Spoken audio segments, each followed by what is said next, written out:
TC number 415, 5 seconds. Start.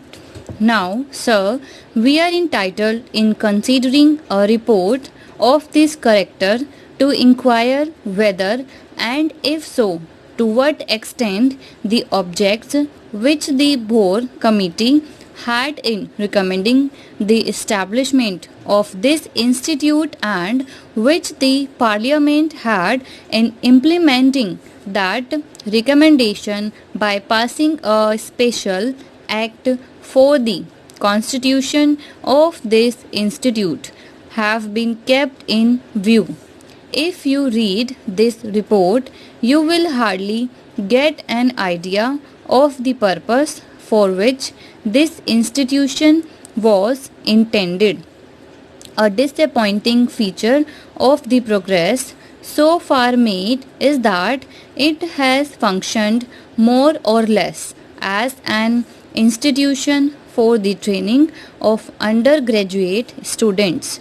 It is preciously this thing that the Board Committee did not want it to be for.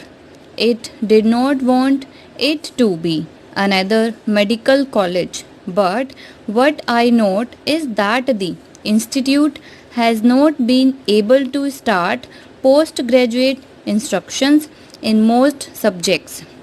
The reason given is that of lack of accommodation and hospital facilities. Another distressing feature of the report is that postgraduate teaching has to be combined with undergraduate teaching. I think we attach importance to the separation of undergraduate teaching from postgraduate teaching. It was intended that there should be special laboratories for postgraduate students.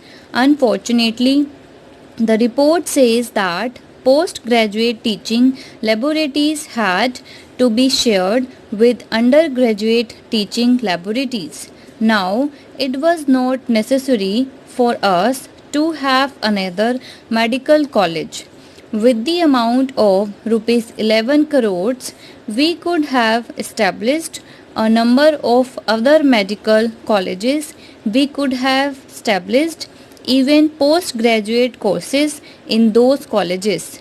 We have the MSc degree and postgraduate diplomas in the postgraduate departments of our universities which have medical faculties. This was to be a particular type of institution, and I think it is a legitimate criticism to offer that the purpose which was sought to be achieved by the establishment of this institution is being lost sight of, is not being kept in view. Then it is disappointing to note that for the postgraduate teaching, there are no students from states other than the Delhi state in the institution. It has been practically a Delhi college, but it was intended that there would be students and there would be teachers of medicine who would be coming to this institution from all parts of the country. Then we have been told that there are a number of subjects in which postgraduate instruction is being given.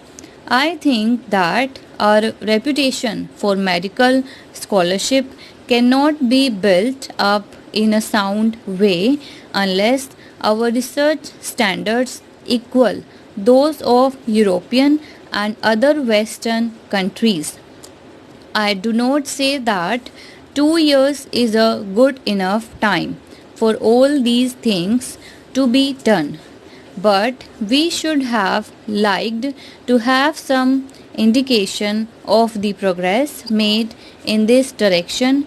It is possible for anyone who is working in the institution, who is doing research, to give some information, but we are entitled to know something more than that. We are entitled to know what is your research, how has the research been received by those who are competent to judge the value of that research. How far is that research of value to the committee generally?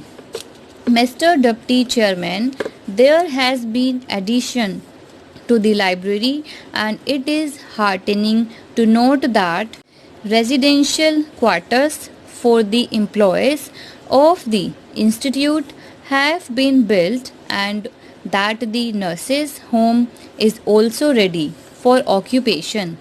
We have in this institute, I think, a nursing college, and I would like the Honorable Minister, when he replies, to give an indication of the appeal which this nursing college has made to the women of this country.